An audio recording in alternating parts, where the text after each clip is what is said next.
Ibu apa Bu? Golongan darah Ibu? B. Anak Ibu? Yakin? Pas dites? Oh, keren. Pilih B diterka. Kalau anak saya, misalkan Abdi B, ayahnya B, oh pasti anaknya B, ngeres gitu. Kalau ibunya O, ayahnya O, kemungkinan anaknya O. So, pasti karakternya sami, betul nggak Bu? Amun, misalkan dia Bu seleres nama, apa yang dilakukan anak, karakter anak itu teh ulah heboh, teh cerminan diri kita. Betul nggak Bu? Misalkan anaknya teh aktif loncatan ke sana kemari, ih kamu teh juga saha sih? Tuh kan? Ayo jelek-jelek benci ke bapana. Ih anak teh benih pinter, soleha, aktif. Jika siapa? Jika ibuna. Ih budak teh benih kesebelan. Jika saha? Bapak. Ibu, alhamdulillah di dia ya bapak. Oke kamu. Ada Bu? Aduh, pas Ibu Pak. Kalau iya ayam forum ibu-ibu sareng bapak-bapak jika dapat salut sibuk. Wala ayah anu ngaku. Amun saya ngarang aku beneran. Jika saha amun budak anu loncatan eta nyariosna kitu jika bapana, cek bapana, jika mamahna. Kata anaknya, jika kalian. Nah, jadi betul ya. Setuju gak Bu? Anak itu cerminan diri kita. Setuju ya? Oke, mantap. Nah, dari poin ini berarti kita sudah paham nih. Kita sudah kenal dengan karakter anak. Ada yang tipenya pendiam, pemalu, aktif, ada yang ceria, ada yang tertutup, ada yang ekstrovert, macam-macam. Itu adalah karakter. Karakter bisa berubah nggak? Good job, bisa Bu. Ya, bisa berubah sangat. Contoh ada anak yang tadinya pendiam, tapi dia tuh cerdas. Setiap ditanya guru siapa yang bisa, dia diam. Karena nggak berani mengungkapkan pendapat, nggak berani mengungkapkan jawaban. Nah, siapa sih peran lingkungan yang bisa mengubah atau menunjang? Adalah orang tua dan guru.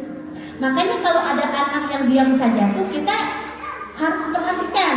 Maka kita beri kesempatan untuk berbicara. Nah, anak yang diam juga bisa jadi karena pengaruh lingkungan di rumah.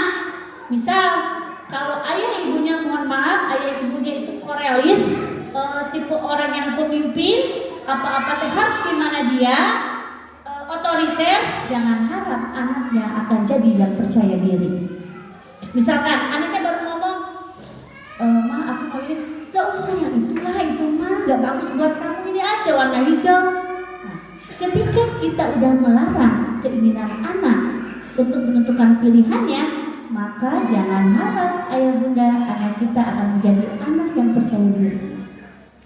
Nanti akan terbangun dalam mentalnya, aku nih gak mau ngungkapin lagi pendapat aku, pasti mama marah. Aku mah gak mau lagi berbicara di depan umum, paling disurakan. Nah, makanya sederhana sih raut wajah kita, tutur kata kita tapi melekat. Ini ada studi kasus ya bunda. Saya ini ya bunda dipercepat saja ya, nanti di sananya perdalam. Nah, yang kedua, yang pertama tadi setiap anak itu unik dengan potensi. Unik itu istimewa bunda. Jadi kita nggak boleh tuh, ih kakak nama dah, iya aku lewat pantai cepet, adik nama lelet. Boleh nggak begitu? Boleh. Betul. Karena setiap siswa itu, setiap anak itu berbeda potensi kemampuan yang ada dalam diri. Tapi bisa diasah nggak bunda potensi itu? Bisa. Tadinya anak itu pemalu, terus kita ajarkan, nah kamu tuh hebat, bisa loh, nanti belajar ya, ikut lomba pidato, nah gitu ajaran bu guru. Yakin bu, anak yang pendiam sekalipun itu dengan kepercayaan kita, dukungan kita dan bimbingan guru itu bisa jadi anak nu capetan. Hayang teh bu, gaduh anak anu percaya dirinya kuat. Mau berubah nggak? Betul bu? Oke ya. Bella, catat. Mau berubah nih kita.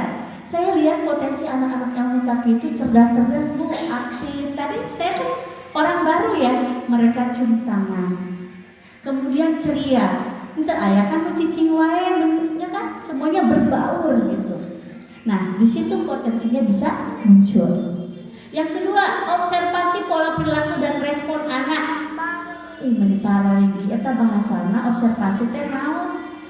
Tingarikeun, amati Bu. Contoh di bumi ya, enggak seperti di dia ya. Ciri anak kita lihatin, pulang sekolah kumaha? Assalamualaikum atau kebuh panto ya. Eta si tas selebel nyangkut dina kursi. Kita amati Bu. Kunaon ieu nya? Si dede teh nya buat kitu. Nah, kita amati, kita tanya. Jangan didiamkan Bu.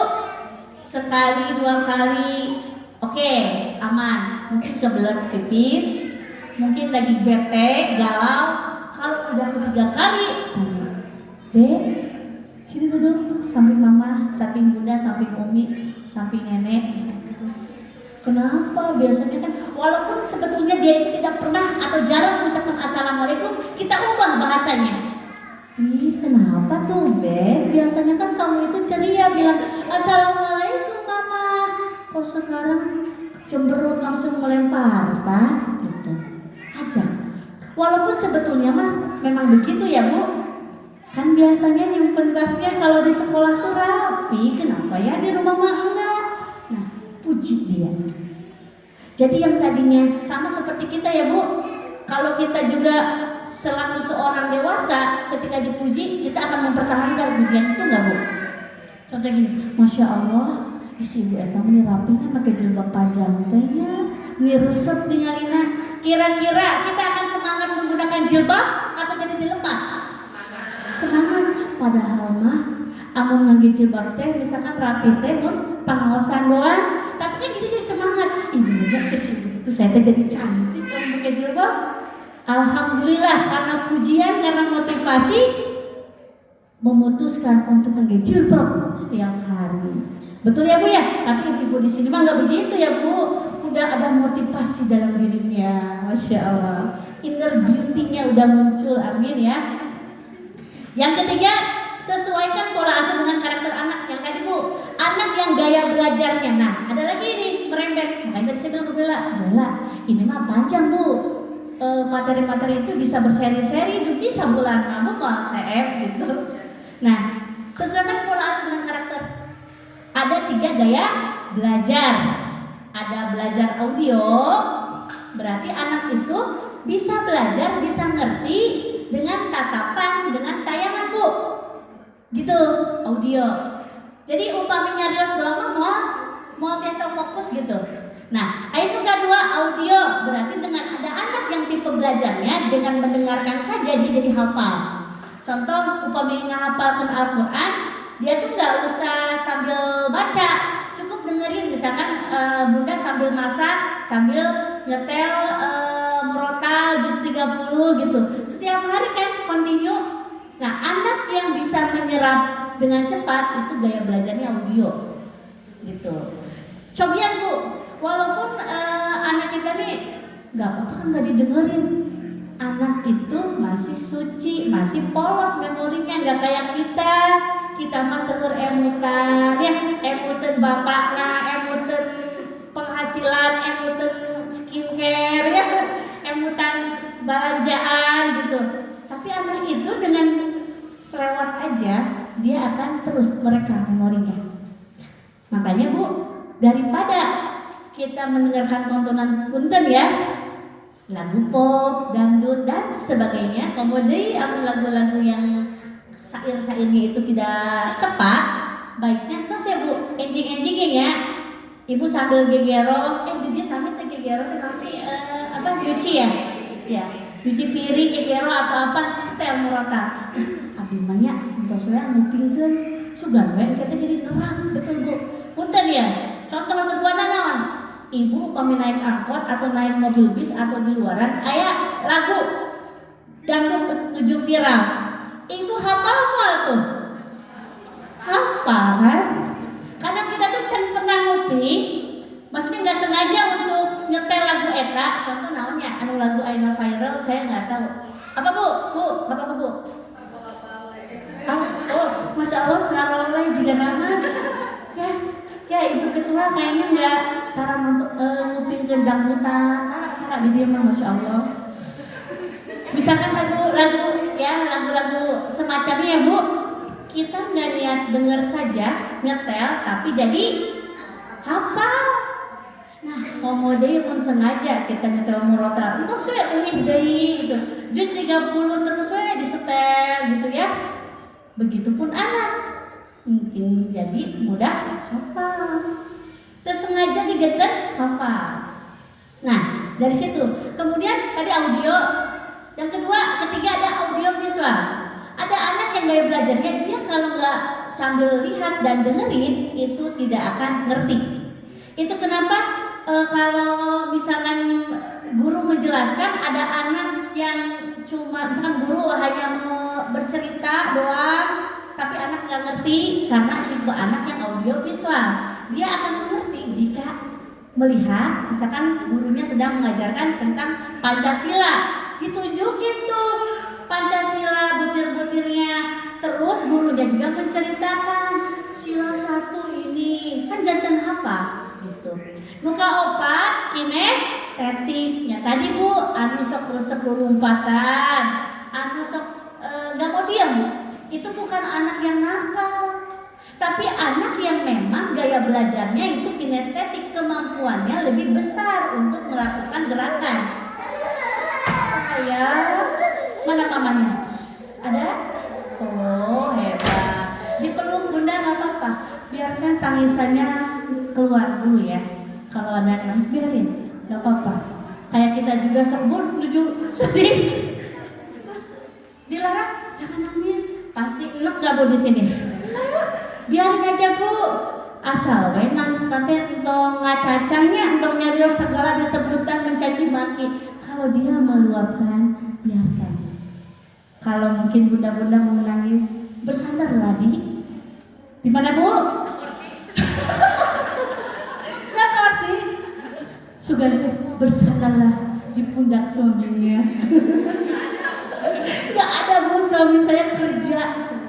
Terus saya Bu, jadi gak apa-apa, luapkan. Nah, itu kayak belajar. Anak-anak yang aktif tadi Bu, bisa loh dengan gaya belajarnya. Misalkan mau ngajarin tentang angka, Ibu punya nulis nih, ayat kalender bekas, tulis we angka 2 sing ageng warnaan.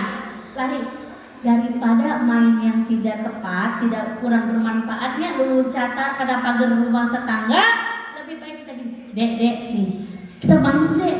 Bunda mau ajak main sama kamu. Apa Bun? Nih, Bunda mau tempelin si angka-angka ini ya. Nanti kamu kalau dapat nih, kita namanya mencari jejak angka. Kalau dapat, kamu langsung ke Bunda. Kumpulkan sebanyak-banyaknya, nanti Bunda kasih hadiah. Nah, gitu Bu. Jadi kita sisipi, bukan anak yang gimana kita untuk belajar tuh, tapi kita ngikutin anak. Ibu pernah dengar metode Utruja ya? Menghafal metode Utruja itu gaya belajarnya. Jadi kita gimana anak? Contohnya anak ada ini ya Bu, misalkan mau mengarahkan huruf hijaiyah. Anak itu biasanya misalkan sehari itu 5 kali buka kulkas, ya Bu. Untuk stempel huruf yang akan kita ajarkan di kulkas. Jadi ada password. Kamu sebelum buka kulkas sebutin ini huruf apa? Huruf ba, oke, ba. Nah, boleh gitu. Terus anak misalkan sering duduk di kursi sambil nonton TV, sebelum TV-nya dinyalain, tempel Bu di layarnya huruf ta. Mana remote Mama? Itu huruf apa dulu? Ta. Terus ganti gitu. Kemudian anak sering main di luar di sawah, Ibu simpan. Bias ya Bu, kita sambil scroll TikTok, sambil dengerin tausiah, sambil jualan, misalkan pakai medsos, sambil dijagain anaknya. Biar dia tereksplor permainannya, keaktifannya tereksplor, kemudian ilmunya didapat. Itu anak gaya belajar kinestetik. Nah, berarti saat udah di emut-emut anak saya apa ya dia belajarnya gitu. Nanti ibu akan nemu pola, oh anak kita itu cocok diajarin atau dinasihatin dengan begini gitu ya. Selanjutnya Bu, ini baru 3 slide Bu, Masya Allah. Nah, yang kedua, peran orang tua yang kedua apa? Menjaga tontonan anak. Bu, bagi anak yang belum bisa berbicara atau usia biasanya batita ya, 2 tahun ke sini atau 3 tahunan atau anak yang balita ya, tidak boleh menonton tayangan yang tidak ada suaranya. Ada ya Bu ya? Marsa itu tidak ada suara. Sekarang banyak lagi kartun-kartun yang tidak ada suara. Betul Ibu ya? Jadi hanya ada gerakan, tahu-tahu mukul, tahu-tahu ngejar, tahu-tahu lari. Nah, itu menyebabkan speech delay.